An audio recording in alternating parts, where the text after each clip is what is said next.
নমস্কার বন্ধুরা, আরবিবি চ্যানেলে আপনাদের সকলকে জানাই স্বাগতম। চলে এসেছি শুভ বিবাহের নতুন একটি আপডেটস নিয়ে। আজকের পর্বে শুরুতে আপনারা দেখতে পাবেন সুধা এটাই বলে যে ব্যাস এতদিন আমি ওনাকে বিনা কথায় কথা শুনিয়েছি, এখন আজ থেকে আমাকে কথা শুনে যেতে হবে। সুধা তেজকে বলে, আপনি জানেন না আপনি যেটা করেছেন সেটা একটা অন্যায়। আপনি আমার অনুমতি না নিয়ে এই কাজটা করেছেন, এটা তো ভারী অন্যায় কাজ। এরপর তেজ বলে, আপনি তো এরকমভাবে বলছেন যেন আমি মানুষ খুন করে নিয়েছি। ঠিক এই জন্যই জানেন তো কারো উপকার করতে নেই। সারা রাত জেগে আমি আপনার সেবা যত্ন করেছি, আপনাকে সুস্থ করে তুলেছি, আর সকাল সকাল আপনি উঠে আমার উপর গজগজ করছেন। যে জ্বরটা সারালো তার দিকে আপনি আঙুল তুলছেন। এরপর সুধা বলে, ও আমি বুঝতে পেরেছি আপনি সবটা কেন করেছেন। এটা আপনার চক্রান্ত ছিল। আপনি ইচ্ছে করে দরজাটা লাগিয়ে দিয়েছিলেন যাতে আমি কষ্ট পাই, তাই তো? এরপর তেজ বলে, জ্বর তো সেরে গেছে, তাহলে প্রলাপ বকছেন কেন? তখন সুধা বলে, আমি মোটেও প্রলাপ বকছি না, আপনি ইচ্ছে করে এই কাজটা করেছেন, কারণ আপনি আর তরিতা ছাড়া তো এটা জানতোই না যে আমি ছাদে আছি। এরপর তেজ বলে, একদম বাজে কথা বলবেন না আপনি, আমি তো জানতামই না যে আপনি ছাদে আছেন। আপনি আসছিলেন না তাই আমার চিন্তা হচ্ছিল, আর আমি গিয়ে দেখলাম যে আপনি ছাদের মধ্যে আটকে পড়ে আছেন। আর ওই শাড়িটা ওটা করে আমি কি খারাপ করেছি শুনি? আপনাকে সুস্থ করার জন্য আমাকে যা যা করতে হয়েছে সেটাই আমি করেছি। এরপর সুধা বলে, কার অনুমতি নিয়ে আপনি এটা করেছেন? বাড়িতে এত এত তো মেয়ে ছিল, ডলি, রিঙ্কি, কাউকে একটা পাঠিয়ে দিতেন। তখন তেজ বলে, আপনি কি পাগল হয়ে গেছেন? আমি ওদেরকে কি বলতাম? আর সেটা মাঝরাত ছিল। তখন আমি কি এটাই বলতাম যে আমি আপনাকে কোলে নিয়ে এনেছি আর আপনি বৃষ্টিতে কেন ভিজে গেছেন? তারপর সুধা বলে, ছি ছি ছি ছি, আপনাকে কে বলেছে আমাকে কুলে করে নিয়ে আসতে, আমার শাড়িটা চেঞ্জ করতে? আর এত উপকারী বা কেন করতে গেলেন? এরপর তেজ বলে, আপনি এরকম করে কেন বলছেন যেন আমি একটা কোনো ক্রাইম করেছি? আর আমি তো আপনার স্বামী, আপনার উপর তো পুরো অধিকার আছে আমার। তখন সুধা বলে, মানে মানে কি বলতে চাইছেন কি আপনি? এরপর তেজ বলে, আমি সেই রকম অধিকারের কথা বলছি না, আপনাকে বিপদ থেকে বাঁচানোর অধিকারের কথা বলছি, আমি সেটাই বলছি আমি। এরপর সুধা জোরে জোরে কাঁদতে লাগে। তখন তেজ বলে, আরে আপনি কাঁদবেন না, আসতে বলুন, কেউ শুনে ফেলবে। তখন সুধা বলে, সবাই জানুক, সবাই জানুক আপনি কে এরকম একটা মানুষ। এরপর তেজ সুধাকে বলে, সুধা আস্তে আস্তে দেখুন, এরপর কিন্তু আমি রেগে যাব। এরপর সুধা বলে, আমার বইয়ে গেছে তাতে। তেজ বলে, দেখুন আমি সেরকমটা কিছু করিনি। তখন সুধা বলে, মানে? তেজ বলে যে আমি আপনার দিকে তাকাইনি, আমি ওদিকে ফিরে চেয়েছিলাম, আর আমার চোখটা বন্ধ ছিল, আমি আপনার দিকে তাকাইনি। শুধু মানবিকতার খাতিরে আপনাকে সুস্থ করার জন্য যা যা করতে হয়েছে আমি সেটাই করেছি। একটা কথা আপনি স্পষ্ট করে শুনুন, তেজ বসু মল্লিকের না আপনার উপর তাকাতে বইয়েই গেছে। একে তো সারা রাত জেগে আমি আপনাকে সুস্থ করে তুললাম, আর এদিকে আমাকে চরিত্রহীন ভাবা হচ্ছে, সুযোগ সন্ধানী ভাবা হচ্ছে। নিজের স্বামীকে সত্যি ধন্য মেয়ে আপনি। তাই এখন বলছি কান্নাকাটি বন্ধ করে আপনি এখন রেস্ট করুন। তো এরপর সুধা বলে, না আমাকে নিচে যেতে হবে। তখন তেজ বলে, খবরদার আপনি এক পাও নিচে রাখবেন না, আপনি এখানে রেস্ট করুন। তারপর সুধা বলে, সামান্য জ্বর হয়েছে বলে আমি রেস্ট করব, বইয়েই গেছে। আর শুনুন, আমি না গরিব ঘরের মেয়ে, এই সামান্য জ্বর না আমাকে কাবু করতে পারবে না। পর তেজ বলে, হ্যাঁ হ্যাঁ আমার জানা আছে, আপনার কেমন লোহার শরীর সে তো কালকেই বোঝা গেছে। জ্বরের মধ্যে আপনি আমার হাতটা খামচে ধরে ধরে আমার হাতটা তো একবারে শেষ করে দিয়েছেন। এমনি কাল রাতে আপনার জন্য চিন্তা করতে করতে আমার মাথার চুল সাদা হতে বসেছে। এখন প্লিজ আপনি চিৎকার করবেন না, আমাকে একটু শান্তি দিন। এরপর সুধা মনে মনে এটাই বলতে লাগে, কালকে কি হয়েছিল আমার তো কিছুই মনে পড়ছে না। এরপর সুধা ঘরের মধ্যে জলপট্টির বাটিটা আর দুধে মিশানো হলুদের গ্লাসটা দেখতে পায়। এর পরের মুহূর্তে দেখা যায় সুধা তেজকে বলে, কি দেখছেন এত আপনি? এরপর তেজ বলে, কিছু দেখছি না, আমি ভাবছি আপনাকে এতদিন আমি অনেক কষ্ট দিয়ে এসেছি, আপনাকে অবিশ্বাস করে এসেছি, আজ থেকে এই তেজ বসু মল্লিক আপনাকে বিশ্বাস করে দেখবে। পরের মুহূর্তে সুধা যখন স্নানটা সেরে আসে তখন তার জন্য একটা চিঠি রাখা ছিল। তখন সুধা বলে, এটা মিস্টার বসু মল্লিক রেখে গেছেন। চিঠিতে লেখা ছিল, চেঞ্জ করে আপনি এখানেই বসে থাকবেন। তখন সুধা বলে, ওনার কথা শুনতে আমার বইয়েই গেছে, নিচে কত কাজ আছে, পুজোর সময় হয়ে গেছে। এরপরে সুধা আরও একটি চিঠি দেখতে পায়, সেখানে লেখা ছিল, পুজোর চিন্তা আপনাকে করতে হবে না, ওষুধ আর খাবার না খেয়ে আপনি নিচে নামবেন না, আর এটা আমার অর্ডার। এরপর সুধা এই কথাটা দেখে সুধার মুখে একটু হাসি ফোটে। অনেকদিন বাদে সুধার মুখে হাসি ফুটতে দেখা যায়। সুধা খুবই খুশি হয়। এর পরের মুহূর্তে দেখা যায় তেজ রান্নাঘরে যায় এবং শিলাকে গিয়ে বলে, আচ্ছা শিলা, সকালের জলখাবার হয়েছে? তখন শিলা বলে, আচ্ছা দাদাবাবু, আপনি হঠাৎ করে রান্নাঘরে কিছু হয়েছে নাকি? তখন তেজ বলে, কেন, কোথাও কি লেখা আছে যে আমি রান্নাঘরে আসতে পারবো না?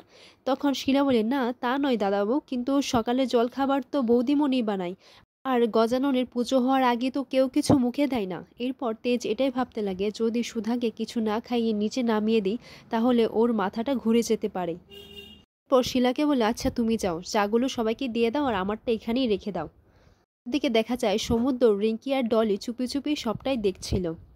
রিঙ্কি বলে, এটা স্বপ্ন না, দাদাভাই কি সত্যি রান্নাঘরে ব্রেকফাস্ট বানাচ্ছে? এরপর সমুদ্র বলে, এই জন্যই তো তোদেরকে এখানে নিয়ে এলাম, দেখ দাদাভাই বৌদির কত খেয়াল রাখছে। এরপর দেখা যায় যে তেজ ব্রেড টোস্টটা একদম পুড়িয়ে ফেললো। তখন ডলি বলে, দাদাভাই ব্রেকফাস্ট বানাতে গিয়ে তো ব্রেড টোস্টটা একদম পুড়ে ফেললো। তখন রিঙ্কি বলে, আচ্ছা বৌদিভাই এই টোস্টটা খাবে কি করে? ডলি বলে, আমি হলে তো জীবনেও খেতাম না। সমুদ্র বলে, দাদাভাই তোর জন্য বানাবেও না। এরপর তেজ বলে, এখন আমি কি করি, টোস্ট তো পুরো পুড়ে গেল, কি করি? তখন তেজ দেখতে পায় যে রান্নাঘরে টোস্ট রাখা আছে। তেজ বলে, টোস্ট বানাতে না পারি কিন্তু টোস্ট তো খাওয়াতে পারি। এরপর সুধার জন্য তেজ ব্রেকফাস্টটা নিয়ে যায়। এদিকে দেখা যায় ঠাম্মি সুধার মাকে বলে, তোমার ছেলে মেয়েরা কোথায় যায় কি করে সেই সব কি তুমি খোঁজ খবর রাখো না? আমার নাতি নাতিনরা কোথায় যায় সেই সব তো আমার চক্ষুর স্বরে থাকে, কি করে কি না করে সেই সব তো আমার নক্ষু দর্পণে থাকে। এরপরই দেখা যায় তেজ লুকিয়ে লুকিয়ে চুপচাপ করে ব্রেকফাস্টটা উপরে নিয়ে যায়। তেজ চুপচাপ ঠাম্মিকে আড়াল করে সে উপরে উঠে যায় এবং রিঙ্কি বলে, আচ্ছা বৌদি এই পোড়া টোস্ট খাবে কি করে? আর এইদিকে ফোনের মধ্যে ঠাম্মিকে সুধার মা বলে, না না মাসিমা, আমার ছেলে মেয়েরা তো আমার খুব বাধ্য, আমার কোনো কথাই অমান্য করে না। এরপর ঠাম্মি বলে, তাই বুঝি, তোমার ছেলে মেয়েরা কি তোমাকে এই সব বলে কয়ে করে? এরপর সুধার মা বলে, হ্যাঁ। এরপর ঠাম্মি বলে, তাহলে তুমি কি জানো যে তোমার মেয়ে আমাদের বাড়িতে রাত বিরেতে কদিন ধরে আসা যাওয়া করছে? এটা শুনে সুধার মা বলে, কি বলছেন আপনি? তখন ঠাম্মি বলে, ও মা, আকাশ থেকে পড়লে কেন? তুমি তো বললে যে তোমার ছেলে মেয়েরা নাকি তোমাকে সব বলে করে। এরপর ঠাম্মি বলে, শোনো মঞ্জুষ্ঠা, মেয়েদের উপর না নজর রাখো, মেয়েদের মানুষ করতে এত সহজ নয়, তুমি ওদের উপর নজর রাখো যেন কোনো বিপদে না ফেলে দেয়। এরপর সুধার মা বাড়িতে সবাইকে জানায়। তখন দোয়েল বলে, এ কি, আমাদের মিথ্যে কথা বলে ও কোথায় চলে গিয়েছিল? এরপর জেঠিমা বলে, একে তো এক মেয়েকে নিয়ে এতটা দিন আমরা অশান্তি ভোগ করেছি, কোনোভাবে মেয়েটাকে পার করেছি, এখন এই মেয়ে তো দেখছি আমাদের মাথার উপরে করে নাচছে। তখন সুধার মা মনে মনে এটাই ভাবতে লাগে যে মাসিমা আমাকে এরকম কেন বলল, ওর উপর নজর রাখতে কেন বলল, না হলে বিপদে পড়ে যাব। সুধার মা মনে মনে এটাই ভাবতে লাগে যে ওই বাড়িতে সব কিছু ঠিক আছে তো, সুধা ঠিক আছে তো। পরের মুহূর্তে দেখা যায় সুধা তেজকে বলে, আমি পুজো না সেরে কিছু খাবার মুখে দেব না। এরপর তেজ বলে, আপনি আগে খাবারটা খাবেন, তারপর ওষুধটা খাবেন, তারপর নিচে যাবেন। তখন তেজকে সুধা বলে, আমি আপনার কথা শুনতে বাধ্য নই, আপনি যখন আমার কোনো কথা শুনেন না তাহলে আমিও আপনার কোনো কথা শুনবো না। পর তেজ সুধাকে বলে, খেতে আপনাকে হবেই, আমি আপনার জন্য এগুলো নিয়ে আসছি আর আপনি খাবেন না, খেতে আপনাকে হবেই। এরপর সুধা তেজকে বলে, কেন আপনি জোর করছেন? তখন তেজ সুধাকে বলে, আপনি কেন জেদ করছেন? এরপর তেজ সুধাকে জোর করে তাকে খাইয়ে দেয়। তখন সুধাও বলে, আপনি আমাকে যখন খাইয়েছেন তাহলে আপনাকেও খেতে হবেই। এরপর তেজকেও জোর করে খাইয়ে দেয়। তখন তেজ যখন খাবারটা খেলো তখন সুধা হাসতে লাগে, আর তখনই তেজও সুধাকে আবার খাইয়ে দেয়। তেজ মনে মনে বলে যে এই তো আমার পছন্দ করা শাড়িটাই উনি পরেছেন। পরের মুহূর্তে দেখা যায় জ্যোৎস্না এইসব দেখে সুধার ঘর থেকে চলে আসে, আর এইদিকে নিচে সবাই সুধার জন্য অপেক্ষা করছে। তেজের মা আর কাকি বলে, আচ্ছা সবসময় তো সুধাই সব কিছু আয়োজন করে নেয়, আজকে তো দেরি হচ্ছে কেন বলো তো? তারপর কাকিমা তরিতাকে বলে, আচ্ছা তুমি বড় বৌমাকে ডেকে আনো তো। তখন তরিতা বলে, থাক না মা, ওরা তো কাল রাতে কখন ফিরেছে, তার দরকার নেই, তার চেয়ে বরং রেস্ট করুক। তো ঠাম্মি বলে, এতদিন এসে যখন ও এই বাড়ির নিয়ম পালন করতে না পারে, না যদি বুঝতে পারে, তাহলে ওকে গজাননের পুজোর সময়ও থাকতে হবে না। এইদিকে ছোটকা এটাই ভাবতে লাগে যে আমি এত বোঝানোর পরেও তেজ নিজের ভুলটা বুঝতে পারলো না। এরপর তেজের মা ঠাম্মিকে বলে, মা আপনি এখনও রেগে আছেন, ওদেরকে ক্ষমা করে দিন না মা। তখন জ্যোৎস্না এসে বলে, ক্ষমা করার কোনো প্রশ্নই তো ওঠে না মা। এরপর ঠাম্মি বলে, মানে কি বলতে চাইছো কি তুমি? তখন জ্যোৎস্না বলে, মানে যে পুজো হওয়ার আগে তোমার নাতি তার বউকে ব্রেকফাস্ট বানিয়ে খাওয়াচ্ছে। এটা শুনে তেজের মা বলি, হ্যাঁ কি বলছিস? তখন এটা শুনে ছোটকা খুবই খুশি হয়, আর তেজের মা বলে, কিরে ছোট, কি শুনছিস, তেজ নাকি হেসেলে গিয়েছিল। এরপর ডলি বলে, শুধু রান্নাঘরেই যায়নি গো, দাদাভাই বৌদির জন্য ব্রেকফাস্টও বানিয়ে নিয়ে এসেছে। এরপর দেখা যায় তেজ আর সুধা দুজনে নিচে চলে আসে। সুধাকে দেখে তরিতা বলে, দিদিভাই এত সুস্থ হয়ে গেল কি করে? এরপর ঠাম্মি তেজকে বলে, যে বাড়িতে ছেলেদের খাবার আগে মেয়েদের মুখে খাবার ওঠে না, সেই বাড়িতে তুমি গজাননের পুজোর আগে তুমি তোমার বউকে খাওয়াচ্ছিলে? এরপর কাকিয়া তেজের মাকে বলে, দিদিভাই এটা কি রোমাঞ্চর? তখন তেজের মা বলে, ছোট, এটা রোমাঞ্চর নয়, এটা রোম্যান্স বলে, রোম্যান্স। তখন ডলি বলে, বৌদিভাই যে দাদাভাইয়ের পুরো টোস্ট খেতে পেরেছে সেটাই অনেক। জ্যোৎস্না বলে, তোমরা মজা করছো? ঠাম্মিকে বলে, ঠাম্মি ভাই কিন্তু নিজের বউয়ের জন্য এই বাড়ির সব নিয়ম কিন্তু ভুলে যাচ্ছি। এরপর তেজ বলে, ঠাম্মি আমি দাদুর কাছ থেকে শিখেছি, জীবে প্রেম করে যেইজন সেইজন সেই বিচে ঈশ্বর। এটা শুনে জ্যোৎস্না বলে, বাবা ঠাম্মি ভাই তো দেখছি দিনে দিনে কবি হয়ে যাচ্ছে।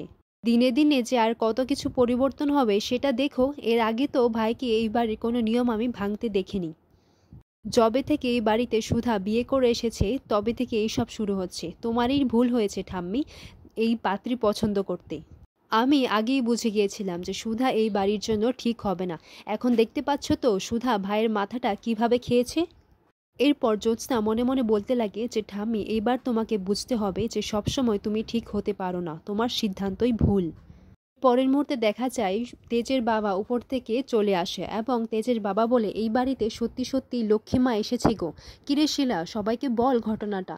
এরপর শিলা বলে, হ্যাঁ কর্তামা, আমাদের বাড়িতে লক্ষ্মী ঠাকুর চুরি হয়ে যাওয়ার পর থেকে যে জবা গাছে আজ পর্যন্ত ফুল ফুটেনি, আজকে দেখো সেই জবা গাছে ফুল ফুটেছে গো, আর কুড়িও খুব এসেছে। তখন ঠাম্মি বলে, এই চমৎকারটা কিভাবে হয়েছে শুনি।